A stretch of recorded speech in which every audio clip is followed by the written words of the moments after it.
Assalamualaikum warahmatullahi wabarakatuh. Perkenalkan, nama saya Muhafi Ahsani Takwim, mahasiswa Teknik Industri Universitas Muhammadiyah Riau. Baiklah, pada kesempatan kali ini untuk memenuhi tugas UTS, saya akan menjelaskan beberapa hal dari soal-soal UTS. Yang pertama adalah apa sih yang dimaksud dengan otomasi industri itu sendiri? Yaitu otomasi industri adalah teknologi yang memanfaatkan aplikasi mekanik, elektronik, dan sistem komputer untuk mengoperasikan dan mengendalikan operasi. Di mana tujuan dari otomasi industri adalah untuk meningkatkan produktivitas karena sistem otomatis dapat bekerja 24 jam sehari dan untuk mengurangi biaya yang terkait dengan penggunaan tenaga kerja manusia, yaitu upah dan tunjangan. Adapun manfaat dari otomasi industri itu sendiri, yaitu yang pertama ada pengurangan waktu produksi. Kemudian ada peningkatan akurasi dan pengulangan. Kemudian untuk mengurangi tingkat kesalahan, mengurangi biaya karyawan, dan peningkatan keamanan. Selain untuk peningkatan keamanan, juga untuk meningkatkan jumlah produksi. Lanjut ya guys, ke soal yang kedua. Soal yang kedua itu tentang gerbang logika. Apa sih gerbang logika itu? Gerbang logika adalah sebuah entitas untuk melakukan pengolahan input-input yang berupa bilangan biner.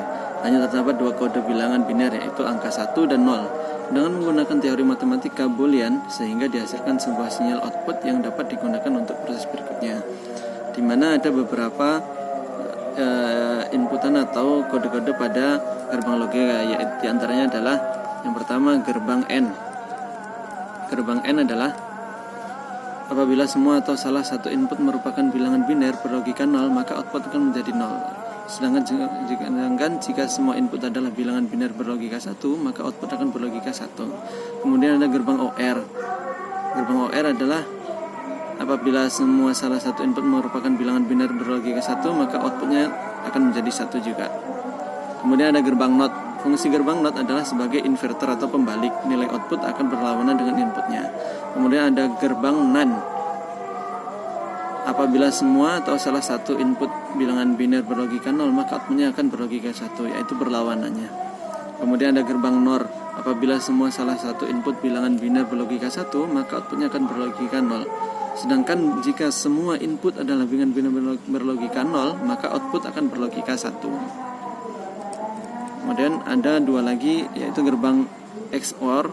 Apabila input berbeda, contoh input A sama dengan 1, input B sama dengan 0, maka output akan berlogika 1. Sedangkan jika input adalah sama, maka output akan berlogika 0. Kemudian ada gerbang XNOR.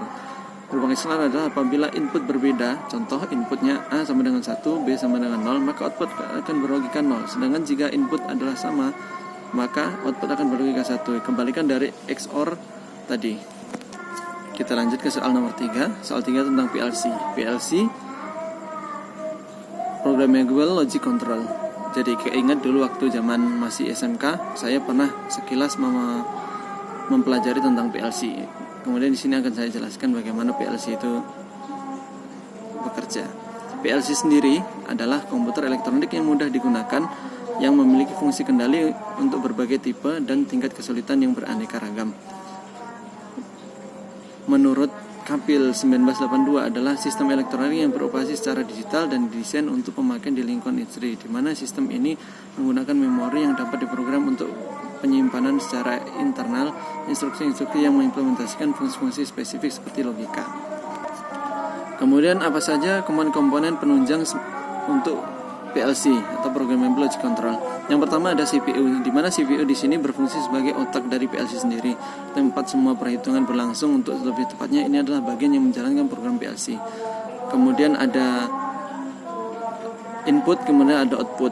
Di antaranya itu ada